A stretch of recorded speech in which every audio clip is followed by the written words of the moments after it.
नमस्कार, आप देख रहे हैं एचएनएन न्यूज, जुनून सच दिखाने का। मैं हूं आपके साथ उन्नति भटनागर। 3 बजे की 3 बड़ी खबरों में सबसे पहले बात करेंगे उत्तर प्रदेश की, जहां अब तक का सबसे बड़ा बजट पेश किया गया है। सरकार ने इसमें शिक्षा को लेकर 12.4% और चिकित्सा को 6% बजट आवंटित किया है। दूसरी खबर पर नजर आएगी, जहां बात राजधानी दिल्ली की करेंगे, क्योंकि दिल्ली के रोहिणी में बड़ा हादसा हुआ है, जहां खुले मेन होल में गिरकर एक युवक की मौत हुई है। रोहिणी सेक्टर 32 में काली मंदिर के पास यह हादसा हुआ है, जहां मेन होल से युवक का शव बरामद किया गया है, जो कि बिहार के समस्तीपुर का रहने वाला बताया जा रहा था। तो वहीं तीसरी खबर पर नजर आएगी, जहां बांग्लादेश में संसदीय चुनाव से ठीक पहले एक और हिंदू व्यापारी की हत्या ने अल्पसंख्यकों की सुरक्षा पर गंभीर सवाल खड़े कर दिए हैं। जहां मेमन सिंह में अज्ञात हमलावरों द्वारा दुकान के अंदर हिंदू व्यापारी की हत्या कर दी गई है।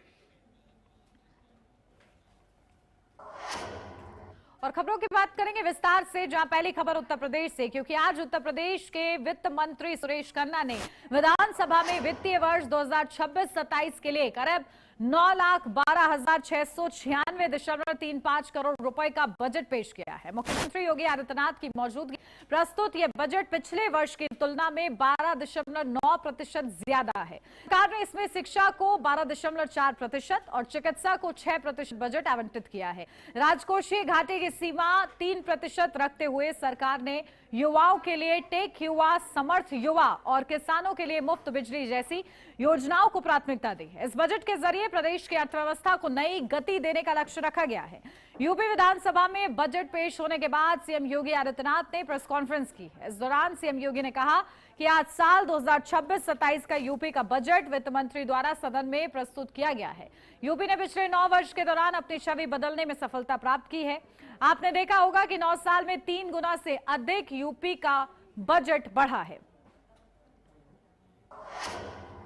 तो देखिए, यूपी का विकास ओरिएंटेड ये बजट, आखिर इसकी क्या रूपरेखा रही, क्या इसके हाइलाइट्स रहे, चलिए ग्राफिक्स के जरिए आपको समझाते हैं। जहां यूपी का विकास पूरक बजट, 14 नए मेडिकल कॉलेज, जहां 1023 करोड़ का प्रावधान इस बजट में किया गया है, यानी कि कुल मिलाकर इस क्षेत्र पर ध्यान दिया गया है। तो रानी लक्ष्मीबाई स्कूटी योजना के लिए 400 करोड़ रुपए। तो यूपी का ये तरीके से विकास पर आधारित ये बजट, जिसकी ये खास बातें हम आपको बता रहे हैं। ऊर्जा क्षेत्र को 65,926 करोड़ का बजट आवंटित किया गया है। इसका इस्तेमाल अगले साल किस तरीके से होता है, इस एक साल में ये देखना होगा। तो नमामि गंगे और ग्रामीण जलापूर्ति को 22,676 करोड़ रुपए आवंटित किए गए हैं। तो इन योजनाओं में कितनी गति आती है इस आवंटन के बाद से, ये भी देखना होगा।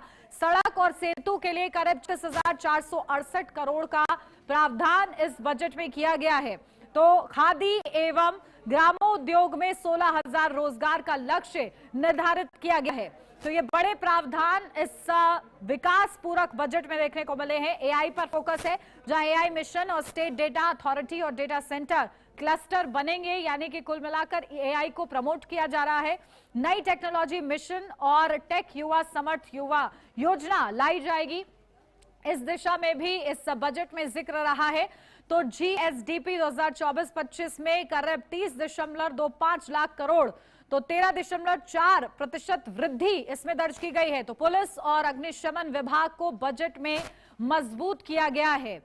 इसी के साथ अब आपको बताते हैं विकास, निवेश, एमएसएमई और रोजगार, जहां औद्योगिक विकास के लिए करीब 27,103 करोड़ रुपए आवंटित किए गए हैं। औद्योगिक विकास के लिए खास तौर से तो औद्योगिक क्षेत्र विस्तार योजना के लिए 5,000 करोड़ रुपए आवंटित किए गए हैं। तो बजट में एक खास प्रावधान, जहां अटल इंफ्रास्ट्रक्चर मिशन के लिए 2,000 करोड़ रुपए की राशि आवंटित। तो देखिए, अलग अलग सेक्टर्स पर फोकस रहा है इस बजट में, जहां एफडीआई प्रोत्साहन नीति के लिए करीब 1,000 करोड़ रुपए निर्धारित किए गए हैं। तो कुल मिलाकर विकास, निवेश, एमएसएमई और रोजगार को ध्यान में रखा गया है। डिफेंस कॉरिडोर में 35,280 करोड़ निवेश। तो देखिए, ये वो हाइलाइट्स है जो इस बजट में बेहद ही खास रहे, जो कि लोगों को आकर्षित कर रहे हैं। डिफेंस कॉरिडोर में 53,263 रोजगार की संभावना है। तो लगातार देखिए, उत्तर प्रदेश उत्तम प्रदेश बनने की दिशा में अग्रसर है और इसी कड़ी में ये बजट एमएसएमई सेक्टर के लिए 3,822 करोड़ रुपए डाले गए हैं। तो लगातार एमएसएमई सेक्टर पर फोकस देते हुए सरकार ने खास तौर से वित्त मंत्री सुरेश खन्ना ने ये बजट जो है सामने रखा है।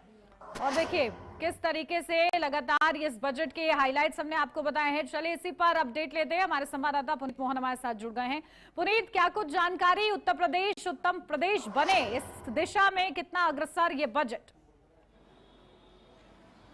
देखिए, उन्नति उत्तर प्रदेश को उत्तम प्रदेश बनाने के लिए योगी सरकार अपना 10वां बजट लेकर के आई है, जो 9 लाख करोड़ से ज़्यादा है। अगर आप इस बजट की पूरी रूपरेखा देखेंगे तो विकास को लेकर के योजनाओं जो चल रही हैं उत्तर प्रदेश सरकार की, उन योजनाओं को लेकर के, युवाओं को लेकर के, नौजवानों, महिलाओं को लेकर बड़ा बजट, इन सबको ध्यान में रखते हुए एक बड़ा बजट योगी सरकार लेकर के आई है। सरकार का सीधे तौर पर जो दावा है, सरकार इस बात का दावा करती है कि उत्तर प्रदेश में 2017 के बाद से प्रति व्यक्ति आय दुगनी हुई है, यानी कि यहाँ पर लोगों के जो जीवन की रूपरेखा है वो बदली है। कहीं ना कहीं प्रति व्यक्ति खुशहाल है। निवेशकों का, उद्यमियों का विश्वास जीतने में योगी सरकार कामयाब साबित हुई है। ईज ऑफ डूइंग बिजनेस में कभी 2017 से पहले 13 और 14वां स्थान होता था उत्तर प्रदेश का, आज वो प्रथम स्थान और द्वितीय स्थान में। तमाम तरीके के सेमिनार्स कर चुकी है योगी सरकार उद्यमियों के साथ में। बहुत सा इन्वेस्टमेंट यूपी में आया है। अब उद्यमी, व्यापारी, बड़े व्यवसायी उत्तर प्रदेश की ओर देख रहे हैं। उसका सबसे मुख्य कारण है कि उत्तर प्रदेश सरकार ने 2017 से इंफ्रास्ट्रक्चर पर जोर दिया है। यहाँ पर हाईवे बनाए गए हैं, बड़े हाईवे का निर्माण किया गया। लिंक रोड यानी कि गांव से शहरों को जोड़ने वाली जो सड़क है उनका चौड़ीकरण किया गया। गांव को सुदृढ़ किया गया, वहां हर घर नल पहुंचाया गया, पेयजल की सुविधा करी गई। उत्तर प्रदेश उत्तम प्रदेश बन रहा है। अब देखिए, आप अगर ग्राफिक्स के जरिए अभी आपने जैसे कि बताया कि किस तरीके से किस विभाग को कितना बजट अलाट हुआ है, लेकिन अगर सबसे महत्वपूर्ण बात करें तो 10 लाख नए रोजगार योगी सरकार देने जा रही है। इसके साथ ही जो उद्यमी छात्र हैं उनको रानी लक्ष्मीबाई स्कूटी योजना के तहत भी सीधे तौर पर स्कूटी प्रदान करी जाएगी। तमाम तरीके की जो कवायद है वो करी जा रही है। फिलहाल देखने वाली बात होगी कि सरकार आगे किस तरीके से बजट का सदुपयोग करती है। बिल्कुल, देखिए पुनीत, किस तरीके से एमएसएमई सेक्टर पर भी खासा फोकस इस बजट में देखने को मिला है। किस तरीके से रिएक्शन सामने आ रहे हैं?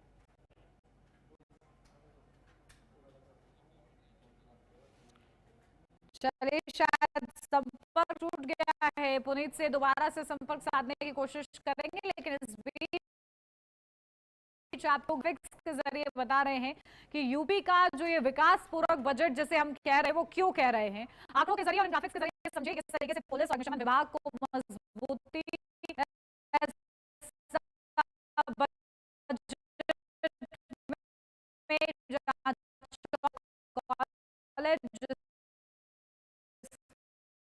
की लागत करोड़, तो रानी लक्ष्मीबाई स्कूटी योजना में कितना इन्वेस्ट कर रही है सरकार। तो कुल मिलाकर सरकार की प्रतिबद्धता और उद्देश्य ये है कि विकास के जो कार्य हैं वो बिना किसी बाधा के संचालित होते रहे, और उसके लिए सब और वो एलोकेट कर दिया गया है। लेकिन अब वो फंड किस तरीके से पूरे एक साल में उसका सदुपयोग कैसे होता है ये देखना अब दिलचस्प रहेगा। तो यूपी का ये विकास पूरा बजट जिसमें अलग अलग सेक्टर्स पर फोकस किया गया है, आबादी यानी फोकस रहा है, युवाओं पर फोकस रहा है, रोजगार सृजन के अवसर इस बजट में, जहां पर डिफेंस कॉरिडोर की आप बात कर लीजिए उसमें भी रोजगार के अवसर सृजित हुए हैं। साथ ही साथ किसानों के लिए और यानी कि महिलाओं के लिए भी बेहद ही खास इस बजट में प्रावधान किए गए हैं।